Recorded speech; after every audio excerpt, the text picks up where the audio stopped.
What we saw this weekend can only be described as an American coup within the Democratic Party led by President Barack Obama and Hillary Clinton. And moments ago, we learned from multiple sources from Biden's chief of staff that called an emergency meeting at the White House this morning. So the question we're asking, will the president step down as president? We already know he's not running, but will he step down? Here's the report just a few moments ago. Reports are calling Biden's, this is an FAA flight restriction that just went up in Wilmington, according to Laura Loomer in Delaware, where Joe Biden lives. The flight restriction is for VIP movement. This coincides with presidential movement. Joe Biden's health is declining rapidly. And as I reported yesterday, he is now in the terminal stage of his illness. Today, Joe Biden's chief of staff held an emergency meeting with all White House staff. And I've separately heard that report as well. Reports are calling Biden's condition a terminal stage. So we could see, perhaps in a matter of days, President Biden stepping down from the presidency of the United States, handing over the presidency to Kamala Harris. Of course, you guys, this is the strategy, right? This is to give her some, kudos before the actual election. It is also the exact plotline of Veep. That's how she won the presidency, is becoming the incumbent just before the election. It's truth is stranger than fiction. I very much would like answers from the White House. For instance, Karine Jean-Pierre, who's been telling us for months and months that he's totally fine and vigorous. Oh, yeah. And then all doctors. of a sudden the story is different. Yeah. Why have you been saying this all along if the truth now comes out? That's interesting, in addition to the coup angle, which I think is more interesting. Yeah, and we'll get to it in a second, but President Trump calling for an investigation into the doctors who essentially lied to us, the White House doctors. We'll get there in a second. So Democrats love to lecture other countries about their elections, calling for free and fair elections. What Democrats did this weekend by pushing out Joe Biden was anything but free and fair. It was a banana republic move, quite honestly. It was an elite coup of the American election process. Remember what Joe Biden, by the way, told us 9 days ago. What's Joe Biden going to do? Is he going to stay in the race? Is he going to drop out? Here's my answer. I am running and we're going to win. I'm not going to change that. So apparently he's furious this morning at this swindle that's been handed. To me, it reminds me of, because we'll get into some of the signature stuff and the letterhead and all of that in just a second here. But what it reminds me of is, how they put in some of those elder care laws, like in California, like yes. You can't take advantage of the elderly. Like you can't go to a nursing home and have them sign over the rights to their house. Yes. Right. That's what this sounds like to me. That they literally pulled a coup within the White House, within his staff members, where they pulled some sort of like an elderly crime by duping him. Right. I mean, that's exactly what it's shaping up to be. So delegates are once again being circumvented, much as they were in 1968. The Democratic elite have basically seized control, pushing aside the electoral voice. The primary voters chose Joe Biden.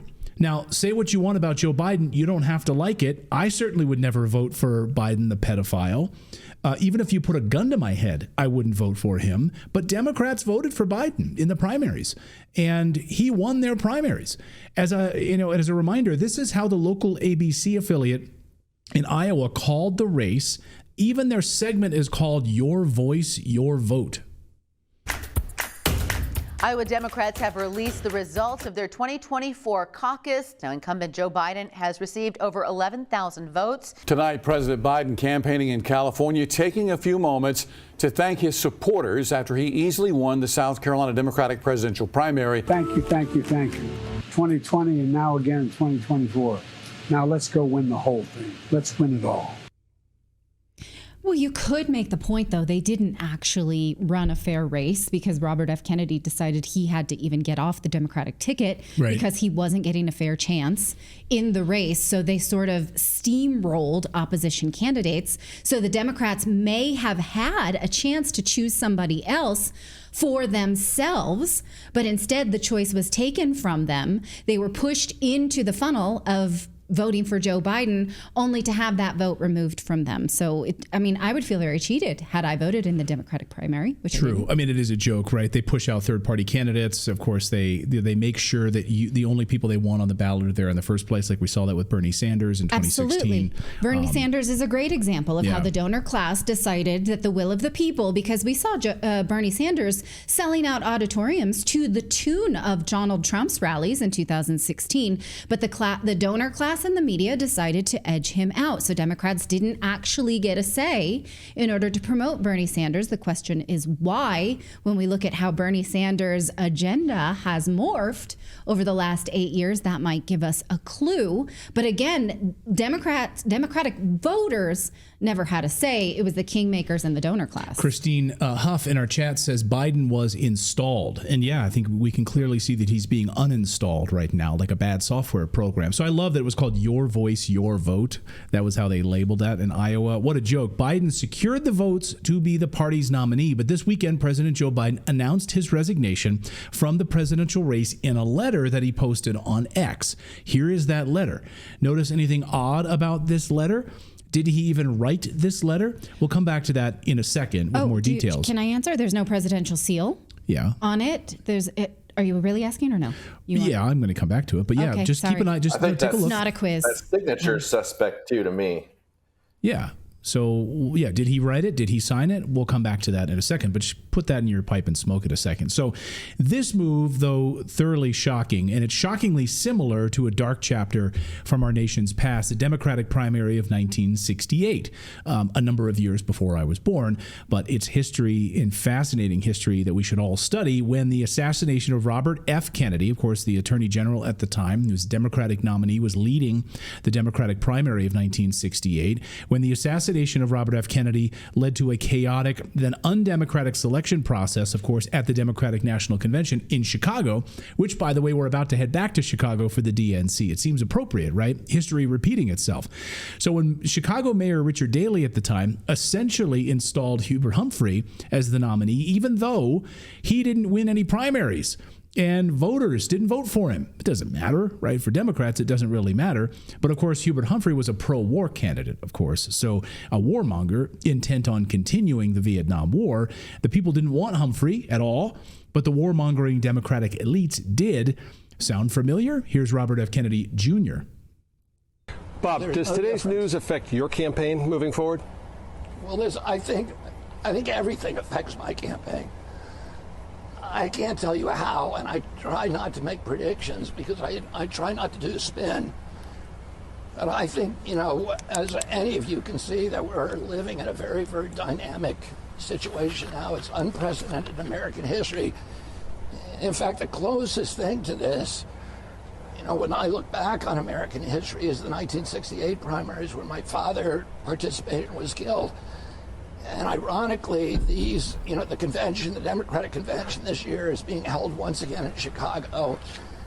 And in 1968, the Democratic Party tried to fix that convention with Mayor Daley basically anointing Hubert Humphrey, who was the DNC's choice. And there was chaos that erupted, and it destroyed the Democratic Party for a decade.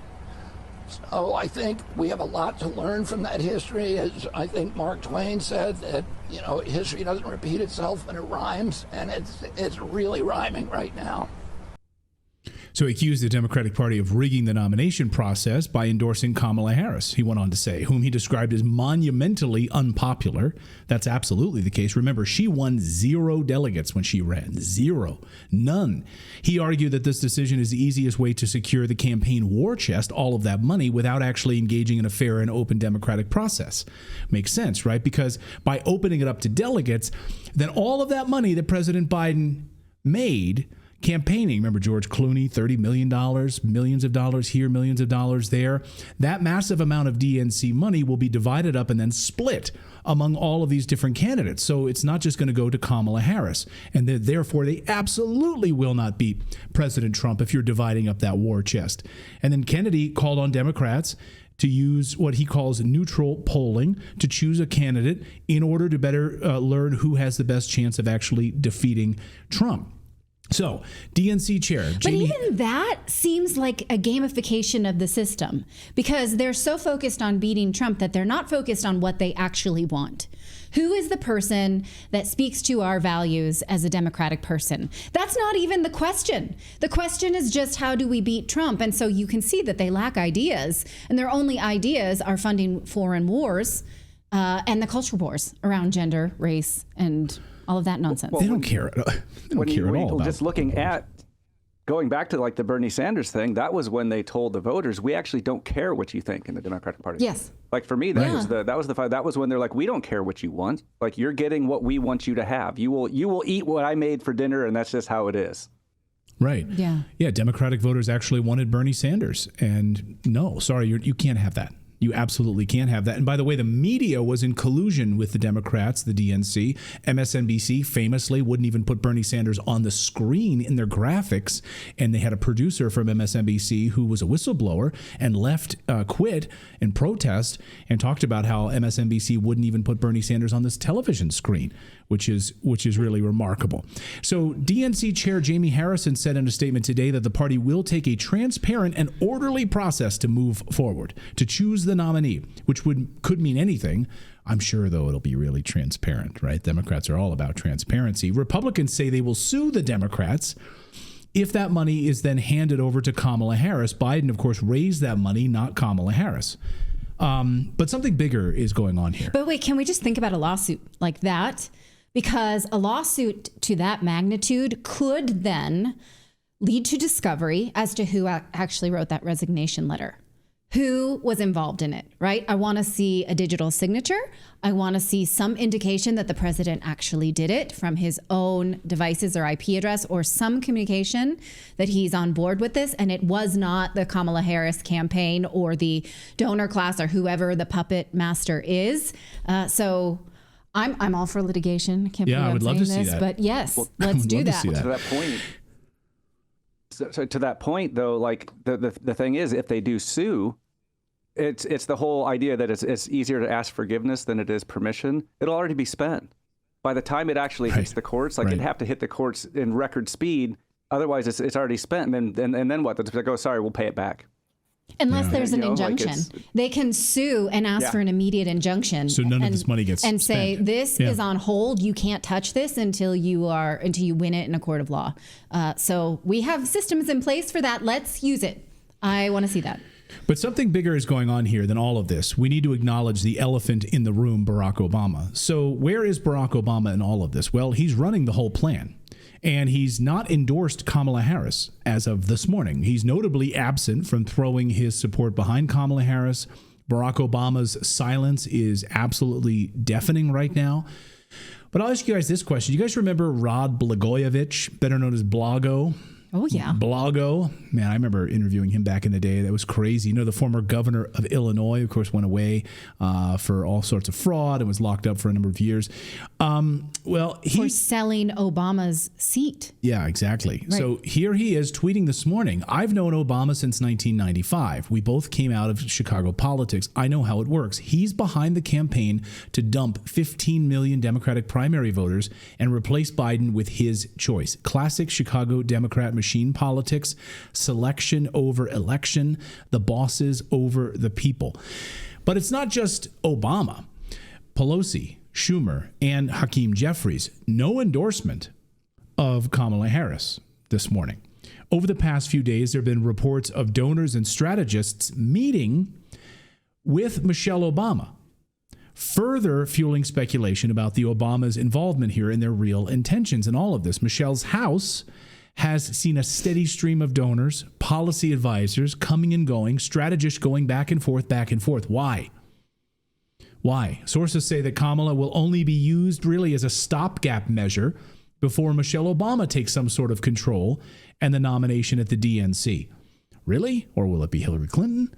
Either way, it looks like Kamala Harris is meant to be sort of the scapegoat thrown under the bus candidate for a short amount of time. So these gatherings at her house, this is informed speculation, gains weight when you consider Barack Obama's conspicuous absence from Kamala's side during this critical juncture. Adding another layer to all of this political drama, you have seasoned political strategist Roger Stone, who's been right multiple times on his predictions, both about the assassination and what was going to happen with President Biden. According to his sources, he's warned that Hillary Clinton's potential maneuvers are undermining Kamala Harris. He says Kamala is effed. If polls show her losing to Trump by August 1st, Obama will push her aside for Michelle Obama, who will only reluctantly agree to keep her husband and his entire criminal cabal out of jail. But this reluctancy is played very well to the cameras and has been for years. So in the run up to the 2012 election, when Michelle Obama was like, I don't know if we want to run again. I don't want to put my family through this. Oh, yeah. It's a lot of work. And then, okay, we're doing it, right? And then every time she's asked about politics or staying in politics, you get these, well, I don't want Secret Service. I want to ride with the windows down in the car. I want to be a private citizen, but okay, I'll release a book. It's very well played. And it comes off as, no, I really shouldn't, but okay, twist my arm. Yeah, exactly. And it's also been all of these guys I'm sticking by Joe Biden.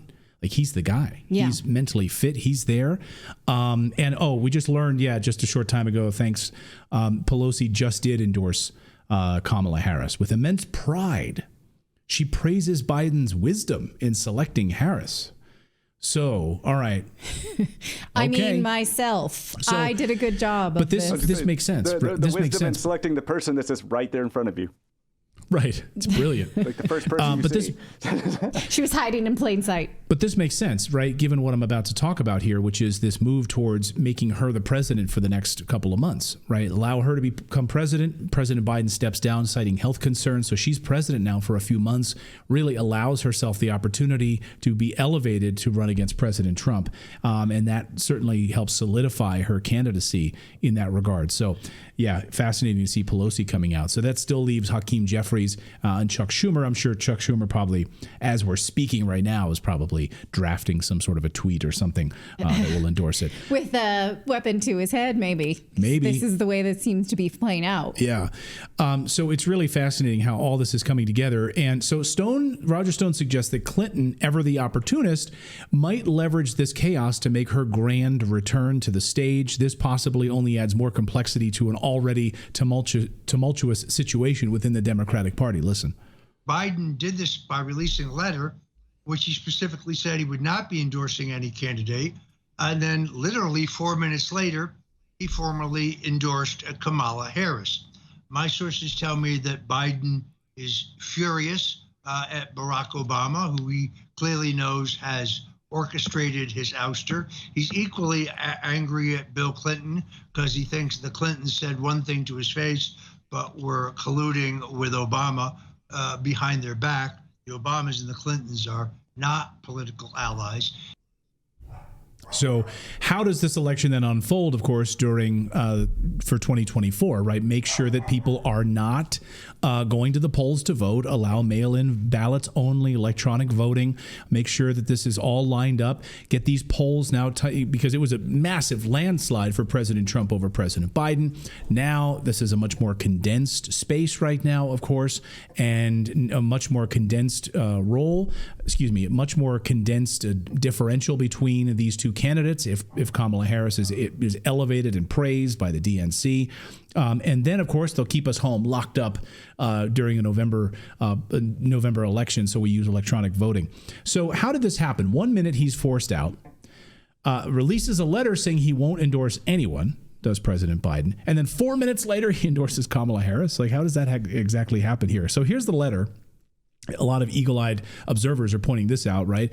This letter looks really interesting. Look at the signature and notice that it was not written on official White House letterhead, which is why would that be the case? Why would that be the case? Looks like it looks like it says /R Bendis. Like, that doesn't even look like R. And he never underlines his signature. I mean, it looks like he didn't write this at all. He certainly didn't sign the letter. And you believe? I mean, look at his signature compared. So here's his signature in red. You can see on your screen. This is his signature in red that he signed this letter with. These are all of his executive orders over the past few weeks. March, June, just a few weeks ago in June, and July, just a few days ago. To Blave. You know what that's from? I forget. Princess Bride. Oh, yeah. That's what it looks like. To bluff. Everyone knows means to bluff. Right. To right? That's what it looks like. To Blave. And it doesn't look like his signature at all. That's it. You can clearly see it says Biden Jr. But where's the junior in that signature? It looks like it's all run together. It's not separated like every other signature. Okay. Notable. Yeah. So this is fascinating from Loomer. I'll just put this up here. Do you notice the Biden dropout letter isn't on official letterhead? She writes, I'm told by a source that Joe Biden didn't even write this letter. Source tells me Steve Ricchetti, the counsel to Joe Biden, actually wrote the letter. Biden's senior advisor and campaign chair Mike Donnellan was present as a witness while Ricchetti wrote the letter because Biden is too cognitively damaged to write a letter or comprehend what's going on. This means the signature is likely forged on the letter as well. Notice it's not on official campaign or presidential letterhead. This means it's not legitimate. I think it's clear he didn't write the letter. I think everyone watching knows that he hasn't written a tweet in years. He's not writing that letter. Are you kidding me? Just the other day when he was slamming President Trump's speech at the RNC, no one for a second thought that he was writing those threads on Twitter. It was his staff. Of course he's not writing these things. No one believes that. And like I said last week, it seems like the media was already trying to say he was going to be out, but then he put out a statement just last week saying, I'm not leaving. I'm going to be out on the campaign trail next week. And then this letter comes out. And so it just seems kind of like, yeah, they're like trying to get ahead of this. And now what can he say? He can't say, I didn't write that. So, it feels like you said, this feels like a coup. Yeah. I mean, if he says I didn't write that, then they're going to pull the plug on this guy. So it seems incredibly dangerous right now. It's not funny. There's no schadenfreude here in saying that we told you so. No. Well, here's the stark reality. The Democratic Party is not only undermining Biden's tenure, but eroding really the very principle of democracy. The elites in the party are actually dictating the terms of this right now, ignoring the electorate's voice, even if it is shady and they pushed out other candidates during the primaries, promoting a candidate with zero popularity. The people don't want Kamala Harris at all. And they're elevating this individual without having gone through any primary process or anything. All of this is being done to maintain control, and it's an orchestrated power grab. What about the White House doctors that told all of us a few weeks ago that Biden is even better than you? I mean, he's more fit than you are, right? He's mentally fit and he's ready to serve. He's smarter than you, President Biden is. President Trump said yesterday those doctors should be investigated. And if he's not fit to serve, J.D. Vance thinks that we need to use the 25th Amendment to remove him from office. You'd investigate the people that hid Joe Biden's condition? Well, I think somebody has to look at it. Look, you had people that lied to the American public. And I tell you what, you ought to take a look at his doctors because his doctors keep giving him this wonderful report. I'm not a doctor, but I saw him the other day, was unable to get up the children's stairs going into Air Force One. Is it a coup against Joe Biden? Sort of, yeah. I think it is. I mean, look, there's a constitutional process, the 25th Amendment. If Joe Biden can't run for president, he can't serve as president. And if they want to take him down because he's mentally incapable of serving, invoke the 25th Amendment. You don't get to sort of do this in the most politically beneficial way for Democrats. If it's an actual problem, they should take care of it in the appropriate way. 25th Amendment. It's a great point. He makes a point. Stop being so reasonable, J.D. Vance. So Democrats can no longer lecture us about democracy. They can no longer lecture other countries about free and fair elections. Remember when Democrats, the Biden administration, slammed the vote for the Donbass region of Ukraine that voted overwhelmingly to become part of Russia? They were tired of being genocided. They didn't want to be killed anymore by Ukrainian neo-Nazis. They wanted to become part of Russia. And the Biden administration and Kamala Harris specifically slammed it. It's not a free and fair election. It's Putin's tyranny. He's an oligarch. He's an authoritarian. That's not a free and fair election. And then, of course, when you interviewed people from that region, they said, oh, yeah, we absolutely voted. Same story, Crimea, but that was Obama's lie. Yeah. We can't let it slide, though. So the ruling class is showing its hand, wielding power without any true authority here. The Democratic Party, by basically engineering this coup, has shown its true colors. And the essence of democracy is the voice of the people, right? You vote for when people speak, you carry out those wishes. But this appears for Democrats that people aren't important at all. I mean, you vote for individuals because platform that you want, and the people should carry that out, and they're not, and it's really, really troubling. So we'll be watching this very closely.